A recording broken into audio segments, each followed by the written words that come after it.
sahabat siaga, kembali lagi di Rusa, Ruang Sahabat Siaga. Bersama saya Fitria, di sini sebagai host.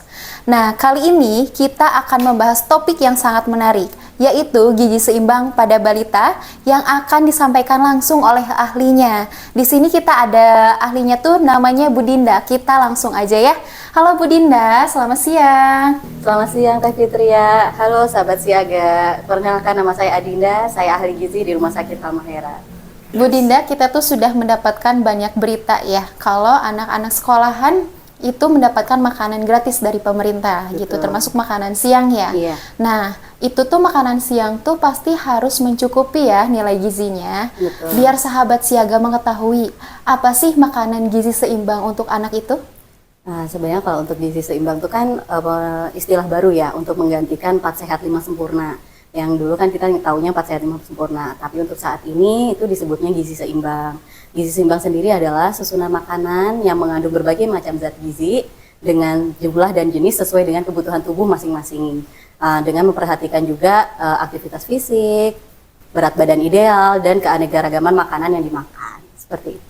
Gizi seimbang itu memenuhi nilai gizi sesuai kebutuhannya ya Bu Dinda Iya, ya. betul. Nah, lalu mengapa sih gizi seimbang itu penting untuk anak-anak?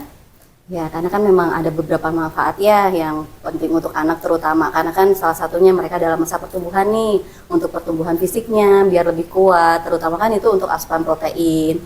Dia akan membantu untuk pertumbuhan seperti itu. Yang kedua bisa untuk perkembangan otak yang optimal. Maksudnya tuh kan asupan lemak tuh masih dibutuhkan sekali nih untuk anak-anak, apalagi anak-anak usia sekolah. Itu perkembangan otaknya masih diharapkan dapat berkembang optimal seperti itu kan. Yang ketiga tuh bisa sebagai salah satu cara untuk biar terlindungi dari berbagai penyakit. Karena kan dari makanan yang kita makan tuh mengandung banyak antioksidan, terutama dari sayur, buah, itu kan bisa jadi salah satu antibodi buat kita juga ya, gitu. Protein pun salah satunya kan sebagai antibodi juga, seperti itu. Terus kan yang lainnya tuh bisa mempertahankan kestabilan berat badan. Kalau kita makan sesuai dengan jumlah dan kebutuhan tubuh kita, itu kan berat badan cenderung untuk ideal, tidak menimbun kalori di dalam tubuh kita, seperti itu. Apalagi masa pertumbuhan nih, zaman sekarang kan anak-anak tuh banyak jajanannya yang manis-manis ya, itu perlu diperhatikan gitu kan. Takutnya kan semakin usia nanti takutnya malah nanti bertambah menjadi obesitas kalau kelebihan kalori yang diasup dari usia anak gitu ya. Terus bisa juga kita butuh energi nih untuk beraktivitas, makanya jumlahnya harus sesuai dengan porsi tubuhnya gitu. Jadi jangan sampai berlebih ya Teh ya, tapi kalau kurang pun juga nggak baik kan gitu, karena nanti aktivitasnya juga akan terganggu, terutama kan anak kecil tuh banyak kegiatan fisik ya, lari apa gitu kan, di sekolah pun kan untuk kegiatan berpikir pun itu butuh energi seperti itu. Baik, jadi gizi seimbang itu sangat penting ya untuk pertumbuhan anak-anak, terutama sangat menunjang untuk aktivitas anak-anak, begitu ya? Buat perkembangan ya. Iya, buat perkembangan ya. Oh, sangat penting sekali berarti ya. Jadi ini bisa untuk bekal sahabat siaga juga nih, karena apa yang dijelaskan Bu Dinda tuh termasuk dengan manfaat-manfaatnya juga nih ya. Nah, lalu nih Bu Dinda, kapan sih penerapan yang baik gizi seimbang kepada anak itu? Nah, kalau untuk kapannya tuh sebenarnya kan kalau untuk gizi seimbang sendiri tuh udah dari balita pun itu sebenarnya udah harus diterapkan gizi seimbang gitu kan. Kalau dulu kan zaman kita kecil kan taunya dari orang tua anak baru mulai makan dikenalinnya bubur susu aja gitu, atau enggak pisang kerok aja gitu. Nah, sebenarnya kalau untuk dari prinsip gizi seimbang tuh enggak lagi seperti itu. Jadi dari bayi mulai makan pun kita perkenalkan udah gizi seimbang. Semuanya tuh udah ada, dari karbohidrat, protein, lemak, sayur, buah tuh diperkenalkan semuanya gitu. Jadi memang tidak lagi hanya satu jenis makanan gitu. Oh, jadi bisa dimulai dari sejak dia bayi, mulai makan. Betul, berarti ya, MPASI, mulai dengan mulai MPASI. MPASI, Oh iya. gitu. Lalu bagaimana nih cara penerapan gizi seimbang pada anak itu? Karena kan mungkin banyak ibu-ibu yang tidak tahu ya, apalagi new mom gitu ya. New mom ini kan pasti sangat banyak butuh pengetahuan gitu ya. Bisa jadi sahabat siaga di sini juga ada yang menjadi new mom gitu ya, baru melahirkan anak pertama, Iya, sangat betul. membutuhkan sekali nih untuk ilmu-ilmu ini. Boleh nih Ibu Dinda, bagaimana penerapan yang baik gizi seimbang pada anak? Ya, kalau untuk penerapan gizi seimbang tuh salah satunya seperti yang tadi udah saya contohkan ya Teh ya. Itu kan dengan makanan tuh beragam diberikan dari awal MPASI pun kita udah kenalinnya berbagai macam gitu, nggak cuma terpantau satu jenis aja, tapi semuanya karbohidrat, protein, lemak, sayur, buah tuh harus dikenalkan gitu.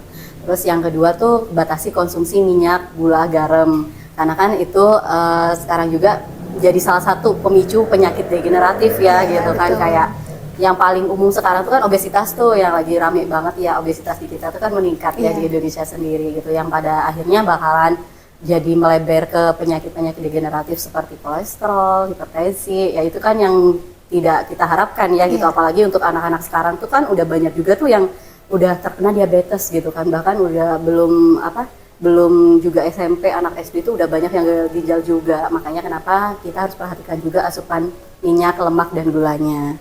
Terus juga penerapan PHBS nih, maksudnya penerapan PHBS itu kita ajarkan nih ke anak-anak kita, dari anak balita pun kalau batuk atau apa ditutup nih, jangan sampai tetap dibiarkan terbuka gitu kan, kasihan temennya yang nggak sakit jadi ketularan sakit. Biasanya kan anak SD tuh atau anak TK satu sakit banyak nanti yang sakit gitu kan. Saling menular ya. Betul, makanya kita ajarkan nih sedini mungkin ke anak-anaknya kalau memang lagi sakit tutup mulut gitu kan, kalau bersin atau batuk gitu kan. Terus kalau enggak, contoh yang lainnya untuk penerapan hidup bersih sehat tuh kan, kalau makanan jatuh nih, kan itu yang sering kita nggak bisa kontrol ya, kalau anak kecil gitu ngambil langsung dari bawah gitu kan. Nah itu kita biasakan untuk tidak diambil lagi, meskipun katanya belum 5 detik kan kalau kebiasaan orang-orang kita ya.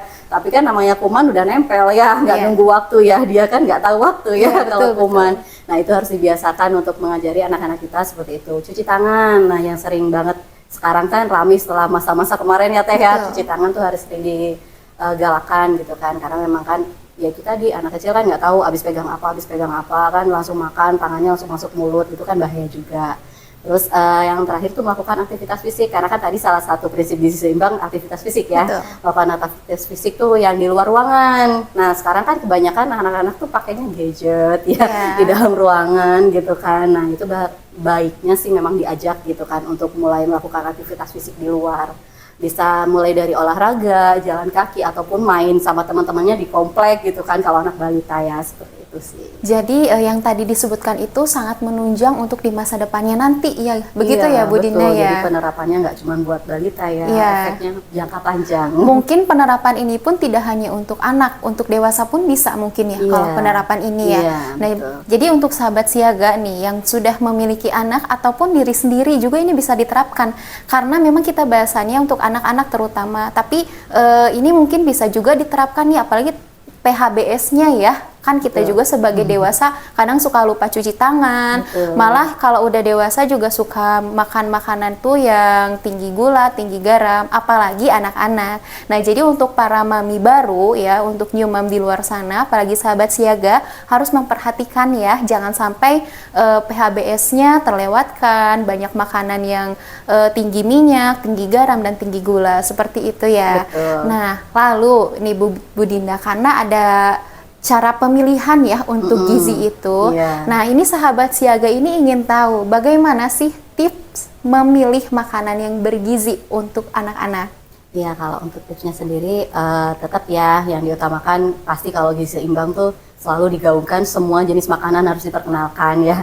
Nggak cuma satu dua aja, tapi memang seluruh jenis makanan harus diperkenalkan. Cuman kan pasti gitu kendalanya untuk mama-mama muda itu biasanya anak GTM tuh kan baru 1-2 kali dipaparkan anaknya nggak mau, ya udah. Sebenarnya memang untuk GTM sendiri gitu bukan berarti anaknya nggak mau makan, tapi memang pemaparan dari kitanya harus lebih sering gitu. Bahkan ada studi yang mengatakan kalau untuk anak balita tuh untuk kenal makanan tuh memang dia bisa sampai 20 kali dipaparkan baru dia mau makan gitu. Jadi memang harus dipaparkan sejak dini tuh segala jenis makanan. Jadi itu salah satunya, terutama kalau untuk balita ya gitu. Yang kedua kalau untuk balita diajak makan bareng, ngelihat orang makan tuh kan kalau balita karena niru ya Teh ya. Jadi memang harus diajak makan, dicontohin nih makan tuh kayak gimana gitu. Jadi memang diajak makan bareng-bareng nih bersama keluarga. Nah terus tips berikutnya kalau untuk pemilihan gizi seimbang sendiri tuh perhatikan makanan yang dimakan, jangan terlalu sering banyak konsumsi makanan olahan. Bukan berarti makanan olahan itu tidak baik. Ada juga makanan olahan yang memang kalau untuk kondisi medis khusus kan dia udah terfortifikasi berbagai jenis vitamin, itu mah nggak masalah gitu. Tapi kalau memang yang tidak terlalu ini, lebih baik diutamakan yang kita ambil dari sumber aslinya, dari bentuk makanan aslinya, seperti itu. Terus yang ketiga itu salah satunya yaitu pilih makanan yang minim bahan pengawet. Nah, namanya bahan pengawet ya Teh ya gitu, dalam bentuk apapun tetap bahaya gitu kan, memang tidak seharusnya dikonsumsi secara berlebihan juga gitu. Jadi memang kalaupun pilih bahan kemasan atau makanan kemasan Jangan lupa juga dicek label gizinya. Label gizinya itu kan dari komposisi gula, garam, minyaknya, terus bahan pengawet yang ada tuh apa aja gitu. Jangan lupa juga udah ada label BPOM-nya nggak, karena kan itu izin penting ya. Kalau udah ada izin dari BPOM tuh kan berarti udah lolos untuk sertifikasi dan untuk kelayakan dikonsumsinya. Jangan lupa juga cek tanggal kadaluarsa. Hati-hati, kadang tuh suka terlewat gitu untuk cek tanggal kadaluarsa. Nggak bagus juga ya kalau makanan yang udah kadaluarsa gitu kan.